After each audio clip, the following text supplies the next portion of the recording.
വാർത്തകൾ തുടരുന്നു. ആലപ്പുഴ തിരുവൻവണ്ടൂർ ഗ്രാമം കള്ളന്മാരുടെ ഭീതിയിൽ.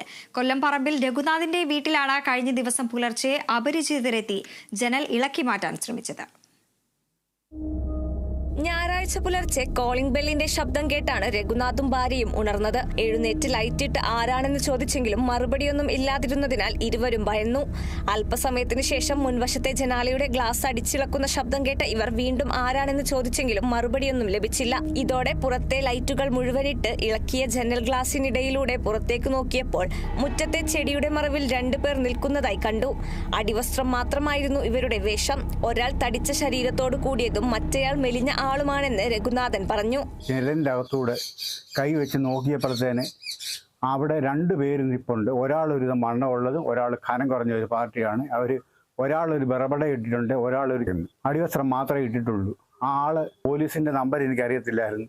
ഉടനെ തന്നെ ഞാൻ എൻ്റെ ഫോൺ എടുത്തിട്ട് പോലീസ് സ്റ്റേഷനിൽ വിളിക്കുന്ന രീതിയിൽ ഞാൻ വിളിച്ച് പറഞ്ഞു, സാർ എവിടെ ആയി എന്നൊക്കെ ചോദിച്ചു. കുറച്ചു നേരം കഴിഞ്ഞ് കഴിഞ്ഞപ്പോഴും അവർ പോയിട്ടില്ല. അവരെൻ്റെ ചാമ്പയുടെ അവിടെ 2 പേരും നിൽക്കുക. പിന്നെ ഞാൻ ജനലിൽ കൂടെ നോക്കിയിട്ട് ഞാൻ പറഞ്ഞു, സാറേ എവിടെ ആയി, കണ്ടത്തിപ്പടിക്കലായോ എന്ന് ചോദിച്ചു കഴിഞ്ഞപ്പോഴത്തേന് അവർ അപ്പളെ ഇവിടുന്ന് പിന്നെ ഇവരെ ഇവിടെ കാണാനില്ലായിരുന്നു. ഞങ്ങൾക്ക് പിന്നെ ഇതൊരു പേടിഭയമായി പോയി. ഇവിടെ എല്ലാം കാടായതുകൊണ്ട് വലിയ ബുദ്ധിമുട്ടാണ്. പോലീസിനെ വിളിക്കാനുള്ള നമ്പർ അറിയില്ലെങ്കിലും പോലീസിനെ വിളിച്ച് വിവരം അറിയിക്കുന്നതായി അഭിനയിച്ചതോടെ പുറത്തുനിന്നവർ ഓടി രക്ഷപ്പെടുകയായിരുന്നു. 3 ദിവസങ്ങൾക്ക് മുൻപ് ബെഡ്ഷീറ്റ് വിൽക്കാനായി 2 പേർ വീട്ടിൽ വന്നിരുന്നു. ഇവരിൽ ഒരാൾക്ക് പുലർച്ചെ വീട്ടിൽ വന്നയാളുമായി സാമ്യമുള്ളതായും ഭീതിയോടെയാണ് ഇവിടെ കഴിഞ്ഞുകൂടുന്നതെന്നും സുജാത പറഞ്ഞു. ഒന്ന് ഭയന്നാ സാറേ ഇവിടെ ജീവിക്കുന്ന ഞങ്ങളുടെ വീട്ടിൽ വന്ന ഒരാൾ തുണിയായിട്ട് വന്നു, കതവിനിട്ട് തട്ടി. ചേട്ടൻ എന്നെയാ വിളിച്ച ചേച്ചി എന്ന് വിളിച്ച എൻ്റെ ചേട്ടൻ തന്നെ ഉള്ളായിരുന്നു. ചേട്ടൻ ഇറങ്ങി വന്നപ്പം തുണിയും കൊണ്ട് ആള് വന്നത്. എളുപ്പം പൊക്കോന്ന് പറഞ്ഞ് ദേഷ്യപ്പെട്ടു.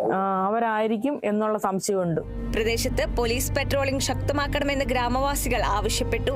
Kerala vision news, Alappuzha.